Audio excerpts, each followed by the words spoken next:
Imagine standing beneath the mushroom cloud of history's deadliest weapon and surviving. Now imagine doing it twice. This isn't science fiction. It's the real story of Tsutomu Yamaguchi, a Japanese engineer who lived through the nuclear destruction of Hiroshima, and then, just 3 days later, survived the second atomic bombing in Nagasaki. While others perished in seconds, he carried burns, trauma, and unimaginable pain, and still, he walked forward. But this isn't just a story about surviving the impossible. It's about what comes next. When the world falls apart, do you rebuild? Or do you give up? It was August 6, 1945. Tsutomu Yamaguchi was on a business trip in Hiroshima, working for Mitsubishi Heavy Industries. The war was nearing its chaotic end, and Japan was tense with fear. But no one expected what came from the sky that day.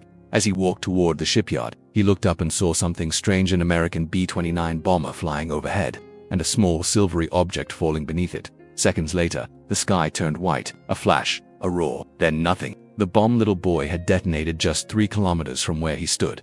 The blast blew Yamaguchi off his feet. His body was scorched with burns, eardrums ruptured. The city around him became a swirling inferno. Tens of thousands died instantly. The air itself turned into poison.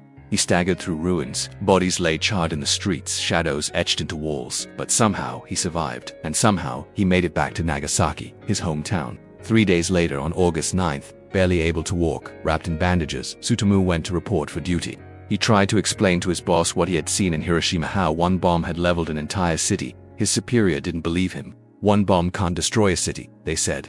Moments later, the windows blew in. Fat Man, the second atomic bomb, had just been dropped on Nagasaki. Once again, Tsutomu Yamaguchi found himself engulfed by a flash of white light, a crushing shockwave, and a city collapsing around him. Once again, he survived. Twice in 1 week, he had stood in the eye of history's most violent storms. Twice he had been chosen by fate, by chance, by luck, or cursed, to carry on. In the months that followed, Tsutomu battled radiation sickness, blistering wounds, and a nation in ashes. His wife and infant son, miraculously, had survived as well, having left their house just minutes before it was destroyed. But the scars stayed, inside and out. And yet, he never gave in to bitterness, never surrendered to hate. He chose a different path. He returned to work. He raised a family, and later in life he spoke out, not with anger but with purpose. He shared his story not to blame but to remind, to warn, to hope.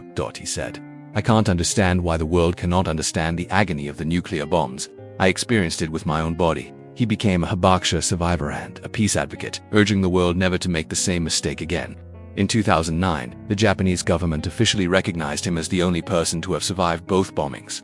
He died the following year, at 93 years old. So why does this story matter now? Because we all face bombs in life. Not always the kind dropped from planes, but the kind that blow holes through our peace, our hope, our plans. A diagnosis, a betrayal, a job loss, a loss of faith. We walk through ruins, we carry scars, and we wonder if survival is enough. But Tsutomu Yamaguchi didn't just survive, he lived. He chose family, purpose, peace. He carried pain but gave the world his voice. So here's the truth.